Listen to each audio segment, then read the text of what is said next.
Hi, a very, very good evening to all our viewers here this evening. We've assembled here for hosting a session, a panel discussion on uh, transforming, uh, finance with creativity. Uh, and we have the leaders from Honeywell here. Honeywell, for the uninitiated, is an organization that is obviously into technology. It is headquartered in Charlotte, in North Carolina, in the United States, and it is listed on NASDAQ. As one of the most reputed technology organizations of the world, Honeywell straddles the following businesses. First and foremost, Honeywell is into aerospace, and this includes avionics, it includes flight management systems, and it includes aircraft engines. It is also into building technologies, providing environmental and energy solutions. It provides performance materials to organizations. And finally, it is into safety and productivity solutions. Bringing of women in finance from Honeywell are three notable directors. Right in the beginning, I have the pleasure of welcoming Bashari Chakraborti. She is a director with their supply chain, and I will request Bashari to introduce herself. Thank you, Aniruddha. Hello, everyone. I'm Bashari Chakraborti. I lead the integrated supply finance team at Global Finance Center Honeywell. My team equips the business with insights on the financial implications of a site's performance in terms of their inventory management, logistics, sourcing, manufacturing, or labor utilization. And it enables them to take informed decisions. I have been in Honeywell for 4 years and I have 20 years experience in companies like Coca-Cola, Schneider, ABB. And my profile is a good mix of FP&A, controlling, accounting, and transformation. I have been a diversity and inclusion champion at most of the places I've worked at, and I'm an ethics ambassador at Honeywell. I've been a Toastmaster, I'm an active blogger, and I have two girls, both are teenagers. Wonderful, Bashari. This is probably not the right forum, but I will figure out what does it take to become a Toastmaster in the future. So thank you very much for your introduction. I now have the pleasure of calling on our second panelist to elaborate on the role of finance in transforming business and in creating value. May I welcome the second director from Honeywell, Nisha. Thank you, Nisha Aniruddha. hi Nisha, over to you. Hi, Please. thank you, Aniruddha. Hi, everyone. I am Nisha Gupta. I lead the global transfer pricing for Honeywell. Honeywell is a large business conglomerate, multi-billion dollars in business with operations worldwide. So I lead the global transfer pricing based out of India. Uh, so because it's so large that it even has a large web of intercompany transactions. My team is responsible for implementing transfer pricing policies, guidance, compliance, audits across multiple jurisdictions.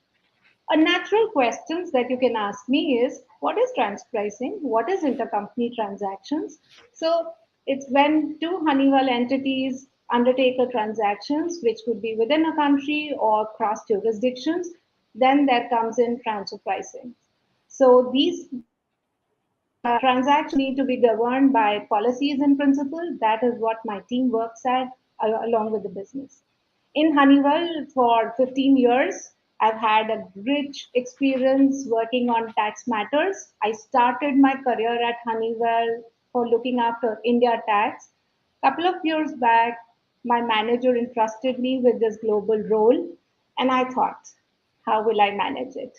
Working across multiple jurisdictions, geographies, business, looked very complex. But one thing that I was determined was I will make it happen, and rest is history. The organization and my manager enabled me to be productive despite time zone differences, language barriers.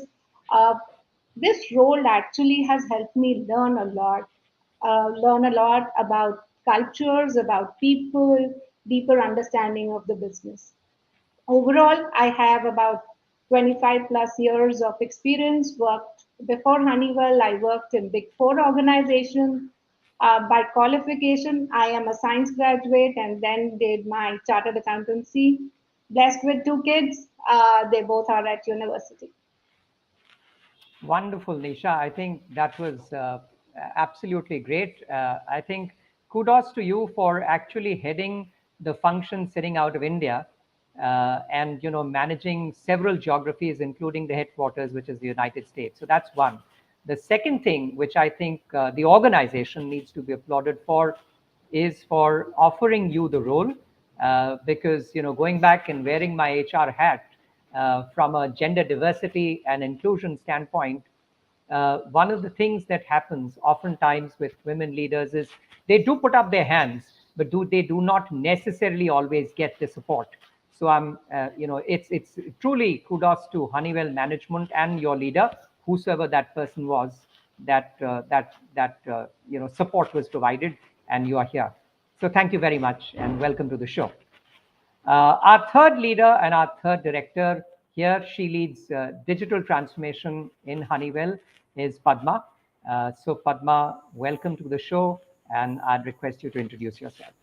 Yeah, thank you. Hi, I'm Padma. I lead the digital transformation for global finance and have been part of Honeywell for the last 7 months. On the professional side, I'm a passionate chartered accountant. I was the youngest CA with an All India rank with 20 plus years of experience. I have worked across various industries like Vedanta, Oracle, Unisys, and Unilever before joining in Honeywell.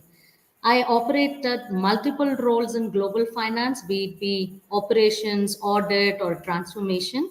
I'm a techno functional and passionate about finance transformation, bringing together people, process, data, and leveraging technology. My team here in Honeywell transforms the finance business problem statements into solutions along with powerful insights. On a personal note, I'm a well being ambassador and a life coach. I work with people to help them understand the purpose and empower them to bring the best in them. I'm super proud of being a co-chairperson of IVEN, which is actually a initiative of the people, by the people, and for the people. I have a techie husband and a teenage daughter who is super supportive for me. Thank you very much, Padma. Welcome on the show once again. And now I would want to call on our moderator for today's session. She's none other than Reshma Prabhu. She is from the HR function. She's the business partner at Honeywell, and amongst other things, handles and manages talent management. Welcome to the show, Reshma, for Thank you, anchoring Aniruddha. and moderating the session of Role of Finance in Transforming Business and Creating Value. Over to you.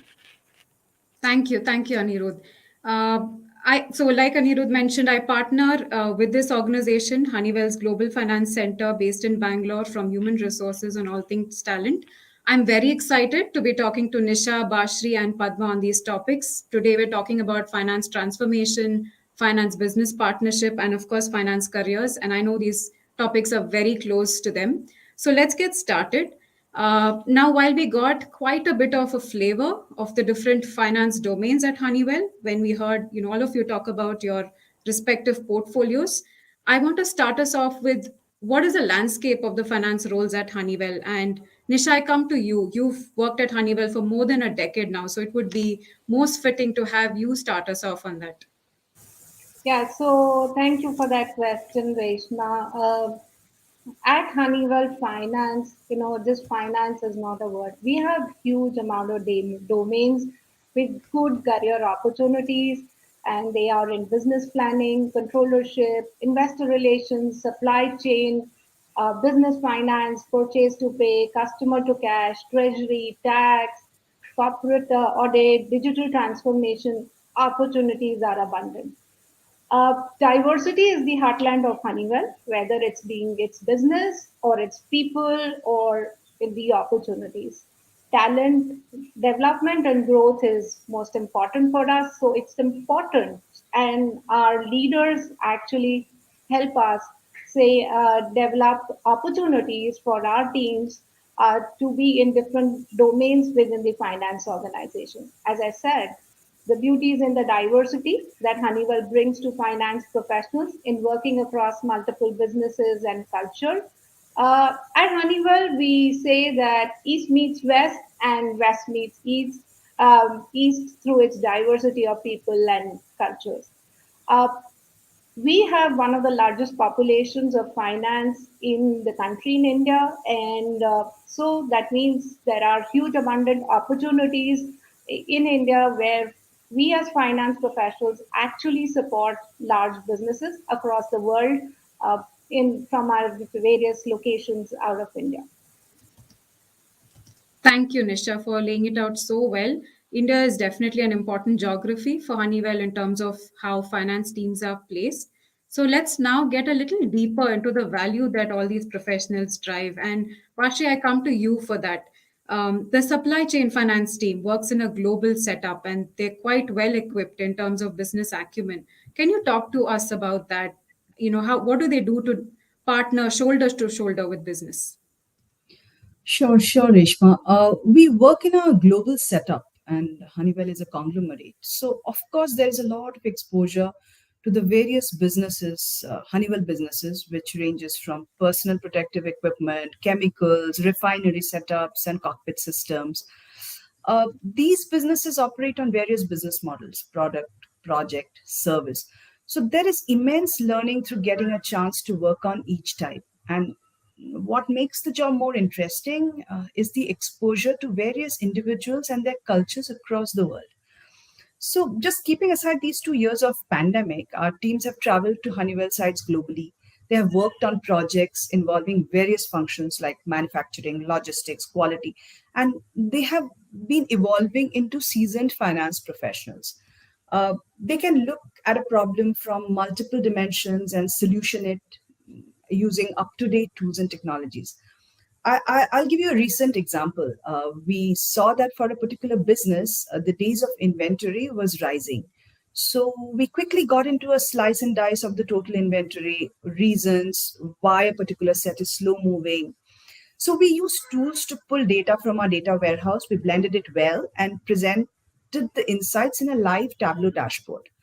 But we did not stop at just presenting the analytical insights. We went ahead, we got responsibilities allocated, and we drove the various functions to fix each type of problem. Right. Lovely. And we drove actions based on insights. That's real partnership. And to be able to do that, finance team members would have to transform over time, keep pace with business. And in the metaverse era, digital maturity is definitely a top focus area. So, Padma, you have driven finance digital transformation in your previous roles and current role. So, can you talk about how finance has evolved and what is your team's strategy to be best positioned on digital maturity and transformation? Sure, Reshma. So, in my view, finance has changed 360-degree. And why do I say so? Let me give an example. So, few years back, we get to the review of financials of previous month with various complex Excel files only in the middle of the next month. But right now, if you see, we have real time, accelerated close, predictive analysis of where we are likely to end the current month in terms of our key business parameters. And we are even looking at first cut reviews and analytics by the workday 2 or 3. In most cases, if you see Excel pivots, they are replaced by Tableau or Power BI. All the transactional work that human used to perform, it's now done by bots. All your local processes are replaced by global process models. Manual signatures on contracts are replaced by DocuSign. And your local data is no more there. It's all data lake or enterprise data warehouse. So all the paper approvals, it is replaced by a workflow approval. So to me, this is finance transforming to enable business to be more agile and have market growth in the changing VUCA world. To enable us to be successful in this shift, we are equipping our finance talent with next gen skill sets, and that is via digital upskilling programs and soft skill programs. It is also the wholesome development of talent, their maturity in terms of embracing uncertainty, changes, and looking at an end to end vision to bring out the best.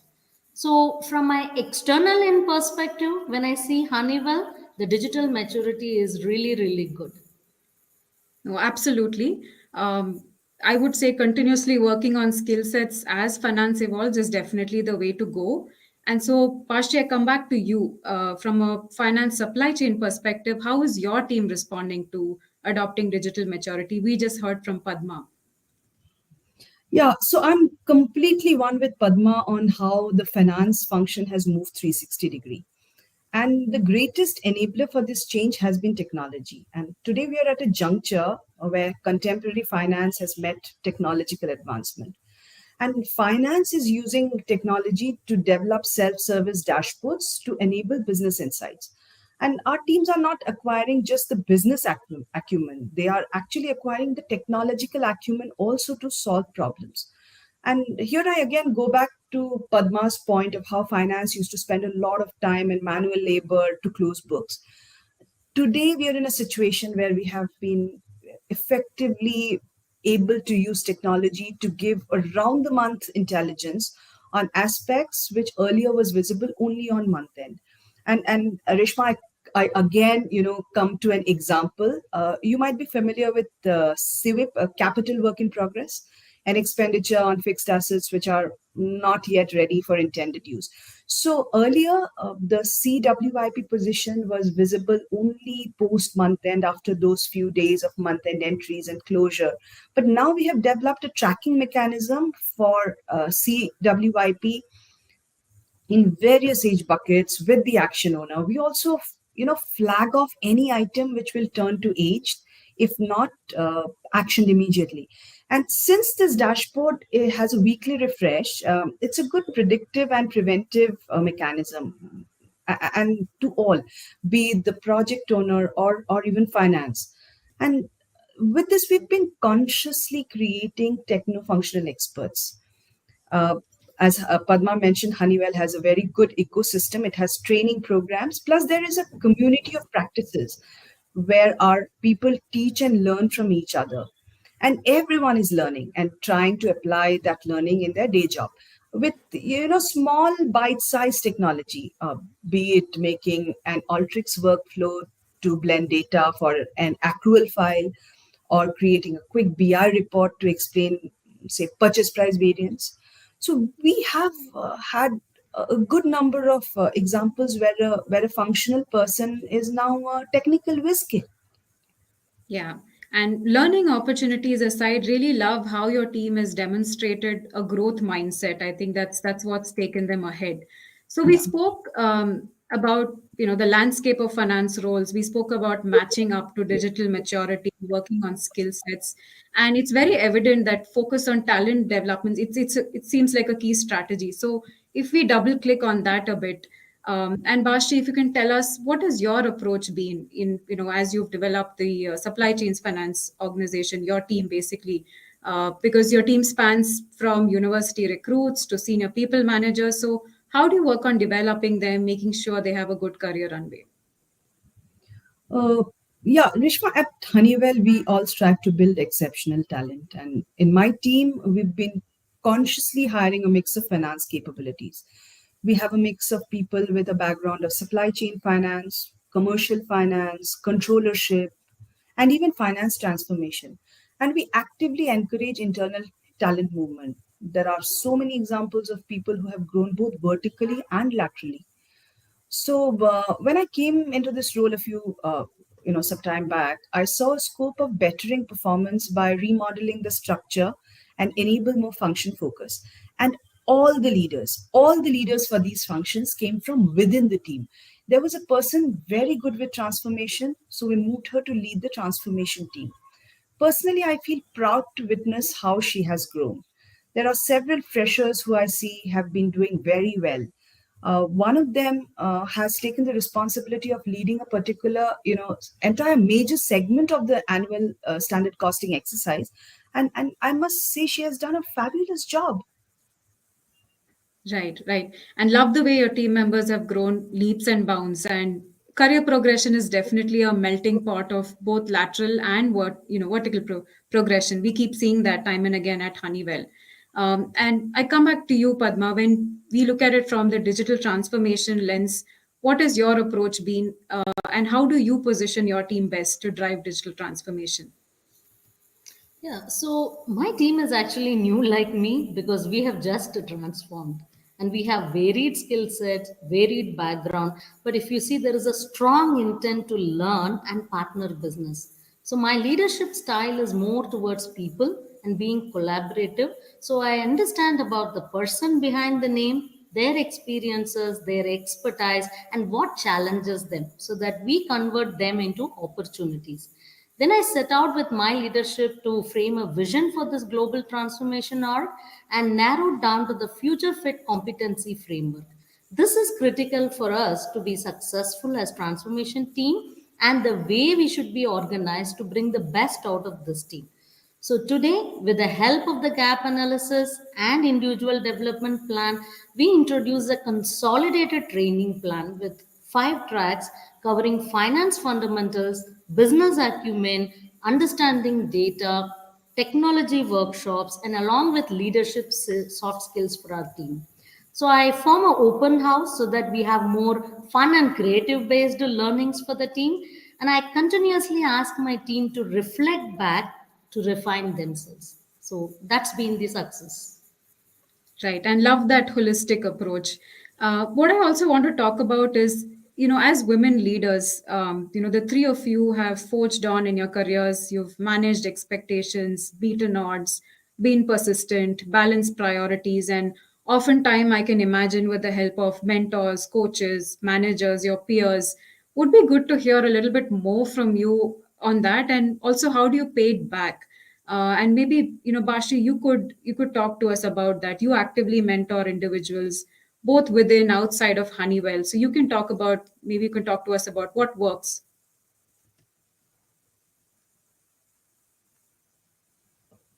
So we are still in an era where there is a shortage of women leaders, not just in finance but every sphere.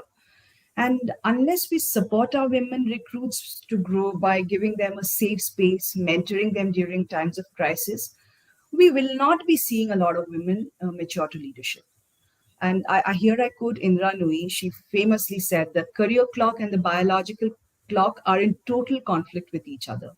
So we see a lot of women struggle during that phase. I have been through it, so I can say that there have been so many times I've told myself, chuck it's just not worth it. I even took a career break.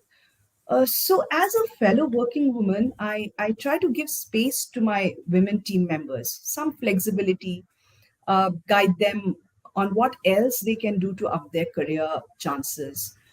I urge them to use technology to help them, build a support system around them, and definitely not strive to do it all or have it all. I take a bet on them and urge them to take a bet on themselves. I've seen sometimes women are a little apprehensive to get into a role they think that they are not 100% fit for. So I try to coach them into it. And I think with a little help, a little mentoring during those tough times, that's all that women need to evolve into stronger versions of themselves. That's right. That's right. And sometimes all one needs to do is ask, right? You might receive support. And Nisha, you've supported coach team members in such situations. So maybe if you can talk to this also. Yeah, so Reshma, we try and create an environment which is friendly, which is open, and which is inclusive, and make as much as possible for our women employees to nurture and grow. Here, I would like to give you one of the incidents that we faced last year. So, one of my senior finance colleague member came and called me up. Hey, Nisha, I need your help. I have a new mom. a team member who's a new mom, and she's struggling with how she should be managing her child and work and home, and speak to her and see what we can do and how we can enable her. She is a good talent, and I would want to enable her to succeed. I said, okay, let me try. I spoke to our colleague at length. We spoke. My first talk almost went for almost 1.5 hours, and we talked about detail. I told her about my own story of when my kids were born. There were limited mobile phones, not much security cameras, not much technology. I said, you're lucky. You're lucky that your child is born today. You have mobile network to connect to. You have security cameras to see your baby. So why not make use of all these things and enable your whole ecosystem and make it happen? Speak to your manager that you will need some flexibility on work hours or making your deliverables. And Reshma, so happy and a proud moment was that she tried it. She tried it. She created her own recipe of success. And after 3 months, she called me up. She says, "Hey, Nisha, I've decided not to resign." And that was one of my happiest moments of my career, to say that, look, I could add some value to a colleague to make her realize that things are workable. So that is what an environment that we have to create, as individuals, as workers, and as organizations, so that we create that whole ecosystem to work and to grow in the organizations. Right, and that's very valuable for your colleague to have had an ally in you as a senior leader. And further, Nisha, if you can talk a little bit more about how, in your experience, you've seen investment in developing talent, careers, women professionals. You're in a global role. You've got, women professionals on your team. So if you can talk a little bit more about that.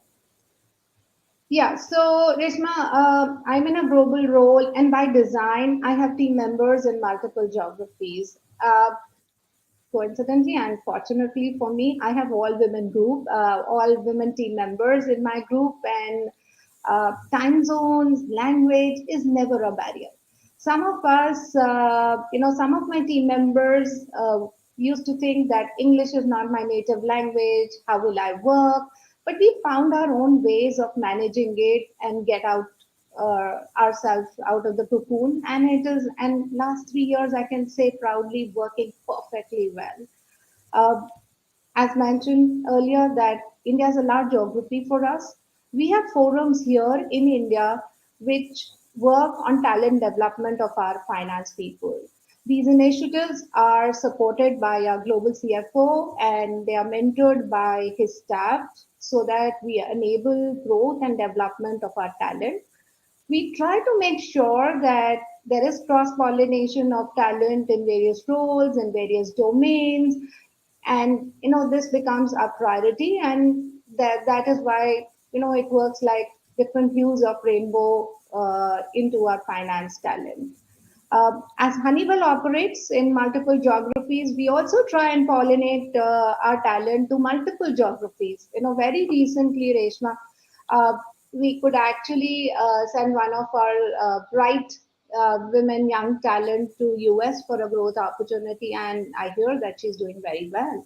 So that's what we try to do, uh, to create an environment, to create opportunities for our talent to grow. Excellent. And this seems like a very go where you thrive kind of a culture.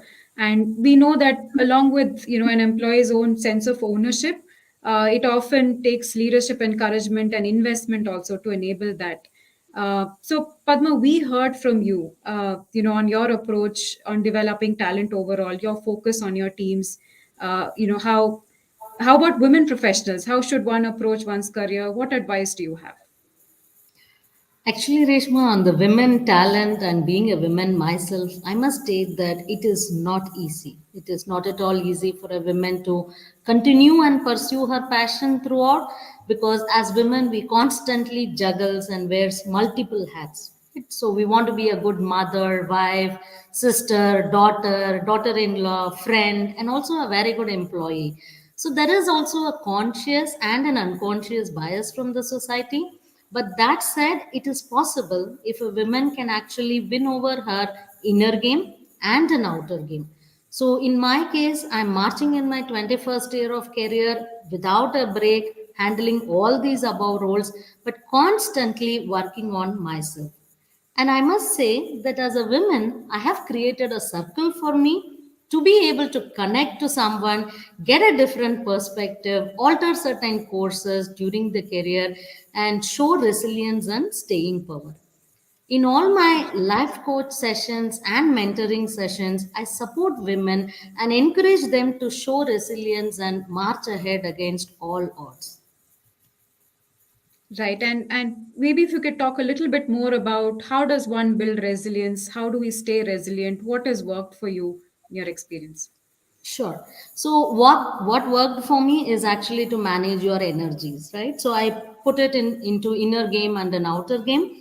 To give a brief, what is an inner game? It's mostly around understanding your ability and what do you want to achieve by when and what are you willing to compromise and how do you make peace with your decisions without carrying any guilt, and how do you manage your work life balance, how do you build self belief of yourself, and how do you show resilience and staying power. On the outer game, I would say it's more towards the role that you choose, culture of the organization, how effectively do you use your employee network groups, and how do you break the bias, communicate effectively to your leaders when you really require support. So I would say, last but not the least, as women, we need to take charge of our careers. We need to show the resilience and staying power to march ahead. Remember, whatever the mind can conceive, it can achieve. All the limitations are in your mind. So conquer your mind and achieve whatever you want to achieve. For all the women, I would say, just be yourself and be unstoppable. Right. And I personally love that quote. Thank you so much. So we've loved all these perspectives. What I'm going to do is call in Aniruddha right now, the conversation.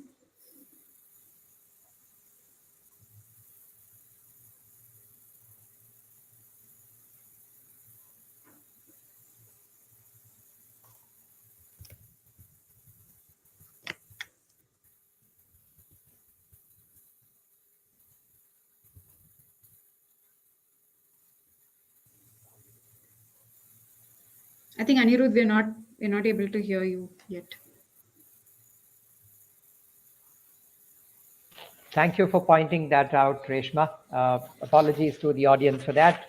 What I was saying is that I've been listening to the group with intent and with rapt attention, and it just amazes me how much of has actually been achieved by the women leaders and the women directors of finance in Honeywell, which I think is a true testimony to the quality of the talent that the organization is able to attract and more importantly, able to retain.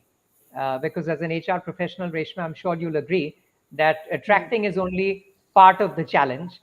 Retaining Yes. them is, and then offering them the space, offering them the milieu is really the real challenge.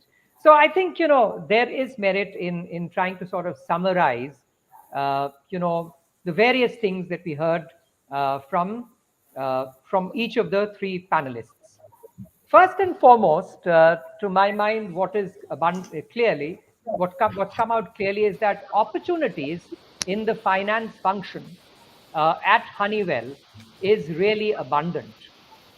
In fact, given the fact that I worked for very long in a bank, I was amazed that every conceivable part of the finance function, be it business planning, which is a core finance function, controllership, investor relations, supply chain business finance, treasury, taxation, corporate audit, transformation, virtually no aspect of finance has been left untouched, which I think is again a function of how large a corporate Honeywell is.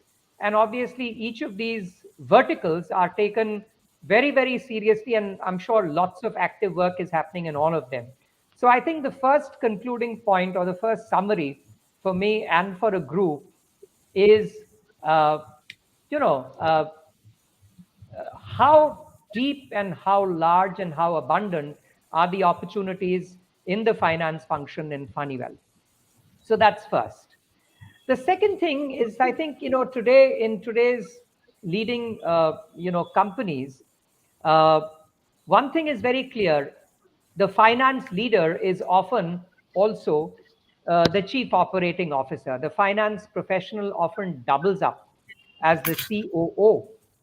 I think through all that we heard, it is very, very abundant that each of the leaders in Honeywell clearly live that life. They are in more ways than one playing the role of the COO in the performance of their duties. And I think that it provides a huge opportunity for every finance professional who might be watching us. Clearly, this is the team to be part of. So that for me is, the second point. The third point that came across for me is clearly Honeywell is a massive conglomerate. And what I mean by that is just look at the range of products, services, and functions that it is into. So whether one speaks of cockpit systems, whether one speaks of personal protective equipment, whether one speaks of resins and chemicals, whether one speaks of setting up refineries, each of these, they operate across different business models. They could be working on project basis, they could be working on the product areas, or it could be offering services and solutions to clients. So very clearly, I think career opportunities, not only are they abundant in Honeywell in the finance function, but more importantly, I think finance professionals in Honeywell have the opportunity of straddling across all of them, be it products, be it services, or be it projects. The next thing which I think was very telling for me and for the audience is how, the description which was made of how finance as a function has completely transformed itself in Honeywell. So, it started off probably from a time not so long back, as was mentioned by one of the panelists, where, you know, the month that's gone by, the report for that was probably pulled up from a complex Excel sheets, probably possibly using macros and some other stuff in 15 days. From there to a situation where, the reports are actually prepared in 2 to 3 days using Power BI, using predictive analytics, removing some of the, very, very mundane and operational work, which was probably done by, humans, and getting them done by, bots. Local practices and procedures giving way to global processes, manual signatures getting replaced by DocuSigns, and most of all, I think the physical signatures being replaced by workflow approvals.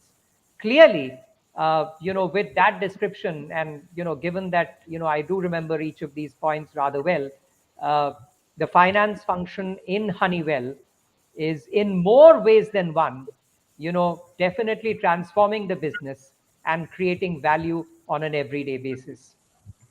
The next thing that sort of came up for me was culture and leadership in the finance function at Honeywell.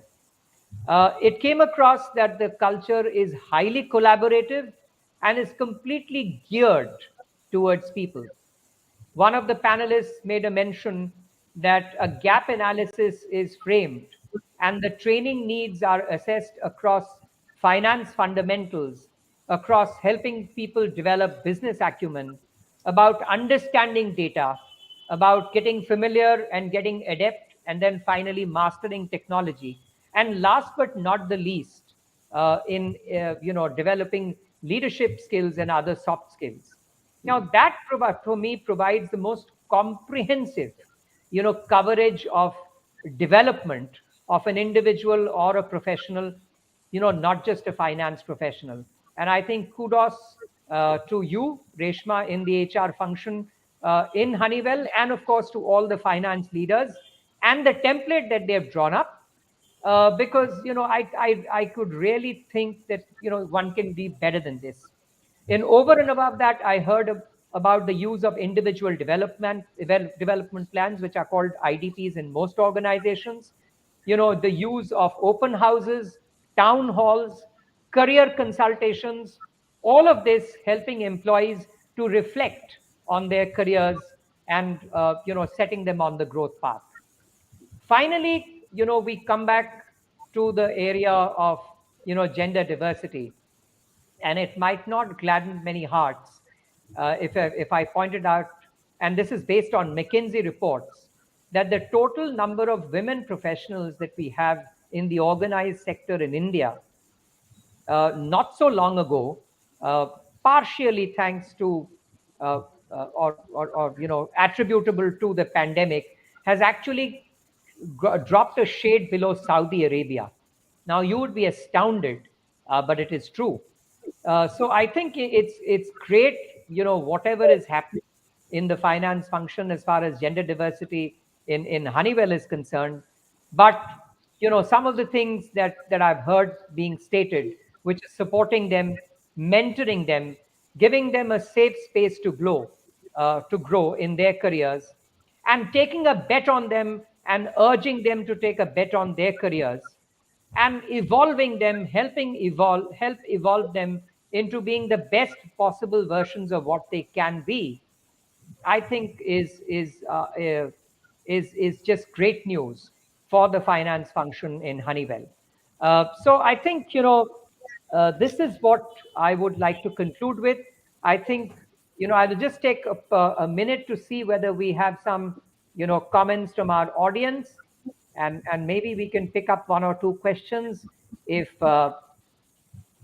if the time permits. So, for example, there is one question which says, what is preferred, which is, what is the preferred data visualization platform used at Honeywell? Maybe if one of the leaders could answer that, that would help. What is the preferred data visualization platform used at Honeywell? So I think can maybe, take yeah, sure. I can take that question. So there is not like, one technology that is preferred, right? So we kind of, look at various alternate technologies, and we move, we are fast, we are agile. So it's all the data visualization tools that we keep looking at, and whichever one is more closer to the business and where they can actually take the insights, that's what we put it across. Wonderful. I'm conscious of the time. We are probably 3 minutes short of closure time.